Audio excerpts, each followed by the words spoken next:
So you may have been wondering, how big is the Harvest Right Extra Large Freeze Dryer? Well, come along with me. I'm going to share with you what it was like the day that it was delivered, how we got it into my apothecary, which was for us the most logical place to put it, and then I'll share my thoughts about it and how I've been on this journey from being utterly dismayed that I chose the extra large, the giant one, to now really, really loving it.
Very exciting.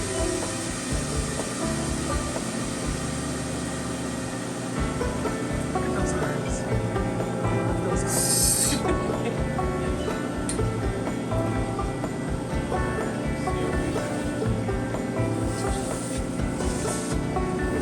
You made bread.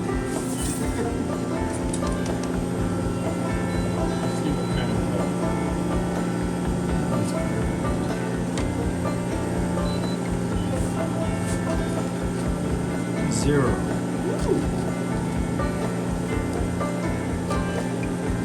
No moisture.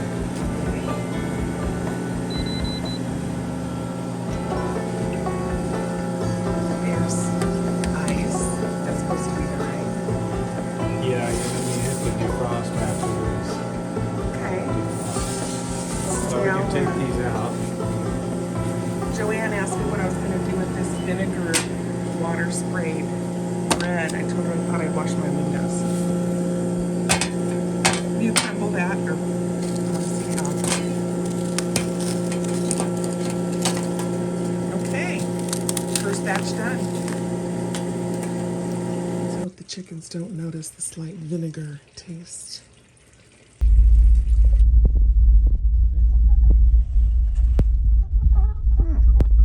What do you think, girls? So you like vinegar? Good to know. Hi there. Coming to say hello? Here it is in all its glory.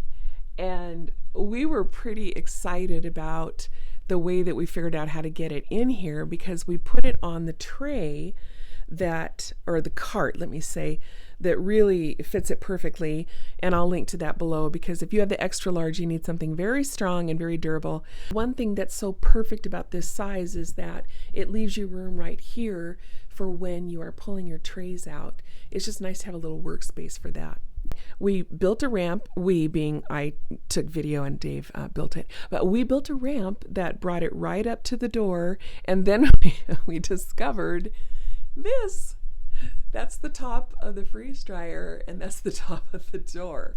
So we had to call my son and daughter-in-law, and they came over and helped us take it off the cart and into the apothecary. So do take note of that, measure carefully. Okay, I'm going to be completely honest with you. When we ran that bread run, I was excited about the freeze dryer. And then when I went to do my first run on my own, and I had to come up with the idea of what I was going to put in there, I started getting nervous. I looked in the freezer and we had a bunch of bags of frozen peas and corn. So I thought, well, I'll do that. And it worked great and I loved it. But I realized pretty quickly that I don't always have 7 full trays worth of whatever kind of food I want to make. And if you're making that from scratch, that's a lot of food. I mean, regardless, 7 trays is a lot of food. So right off the bat, I started regretting that I bought the extra large. And I would watch these videos of people that had the really cute small or the medium, and I was so jealous. And I would say, Shannon, what have you done to yourself? You know, I was mad at myself because I thought, you're trying to learn a whole new thing, and it's with these big heavy trays loaded with food. I was just overwhelmed. But slowly over time, as I've learned a few things, I've really grown to love my freeze dryer. So one of those things that helped a bunch was in the very beginning, like I said, I did the peas and the corn. And after that, I felt compelled to have 7 trays full of the same item, which meant I was running to Costco to buy 5 or 6 rotisserie chickens. That was the second load I did. Then after that, I think I did 3 bags of the Costco meatballs cut in half. That helps them to rehydrate later. Or I would buy like 7 rolls of the Jimmy Dean sausage and cook those up and, you know, do all 7 trays of that. And, you know, I got a little sick of having to explain myself at Costco every time I was buying massive amounts of the same thing. But I slowly began to give myself permission to mix up my trays, which was a game changer for me because it meant that if I was freeze drying soup, I felt like, well, I can put some canned tomatoes in a couple of those trays and use up that space. And because they're going to have about the same dry time, you start to learn. The more you do it, the more you're going to, you'll make mistakes. We all do that, but you're going to start to learn what little tricks are helpful for you. I suggest that you start a log right away, number your batches, write what worked well, what didn't work well, how long it took. And over time, you're just going to have an intuition that tells you what you can freeze dry together. You know, the big thing is they say not to cross things that have strong scents. So, of course, you know, don't do a load of garlic with your, you know, fruit, your peaches or something. That's not going to go very well. So that was one thing that really helped me to get past my fear. The other thing was that I had felt really at the mercy of the freeze dryer when it came to the time that the load was done. No matter what time it was, day or night, you know, I would stay up till midnight if I was waiting for my load to be done because I just didn't really feel like I should be messing with that machine. I don't know if you have felt that way, but I kind of don't want to touch, or didn't want to touch that screen at all. I wanted to hit start, hit continue, you know, be done with it. But it just wasn't practical to live like that. So I learned to not be afraid to hit the screen, go to the little logo, the Harvest Right logo in the corner, hit that at the end of the load, and it'll give you an opportunity to add more dry time. And let me tell you, now, very regularly, if it's, you know, 6 or 7 or 8 o'clock at night and I just don't feel like dealing with it before we go to bed, I will go in there and hit 10 plus hours and I don't feel guilty at all. I sleep like a baby because it's not going to hurt it.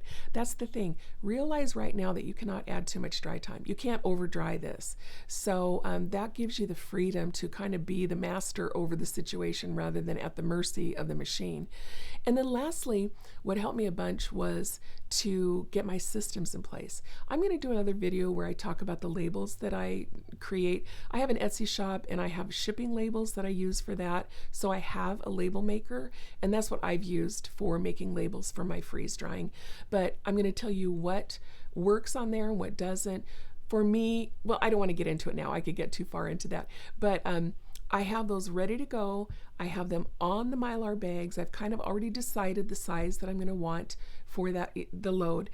Sometimes you have to add more than what, you know, you didn't calculate correctly, but everything is as ready to go as it possibly can. I have my digital scale out in my work area, and then I've got my oxygen absorbers are sitting on my work desk, but they're still in their little sealed bag. I don't open those because this is the thing, is you're going to pretty rapidly figure out that time is of the essence, and it is especially in the beginning when you have this extra large. It's an all hands on deck situation.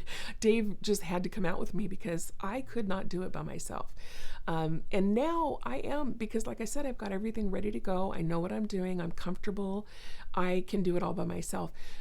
This is where the beauty of putting some of your food in jars and then sealing those jars and having those on your shelf, that's where they will save you when you're learning, especially because sometimes you will think that the load is dry, you start processing it, you've already got your machine defrosting, so the time to add more time I think is over. I mean, if you know differently, let me know. If you know that you can cancel the defrost and add time, I would love to know that. But you'll get to a point where you're like, okay, now the middle of these tomatoes is tacky, it's sticky. That's not a problem. Just throw them in your jar and use those up. They just go into the rotation much sooner than the 25 years you were going to plan on. So it's all a learning experience, and you're going to be just fine. I mean, I wish I could talk to myself back in September when we got this and say, calm down, it's all going to work out.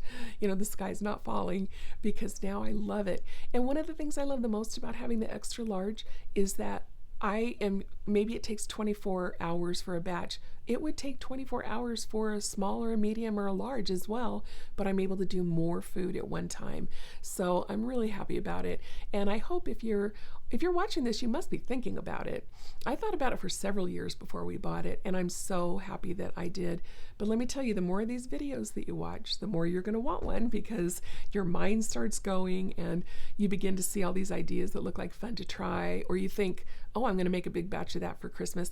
Let me tell you, everybody who knows me got Milk Duds and Nerds and saltwater taffy and caramel apples, all candy, big selection of candy this last year. And it was super fun to give everybody that. Sorry, my hair's driving me crazy. But you're going to think about that, or you're going to think, that casserole that I always make or whatever would be so nice to bring camping in a freeze-dried form where it's just easy to make. So please do consider it. You will not regret it. I promise you that. If you do, you can come back here and tell me why. But anyway, thank you so much for listening. And if you like what you're seeing, please do like and subscribe, because it helps a ton. Thanks so much.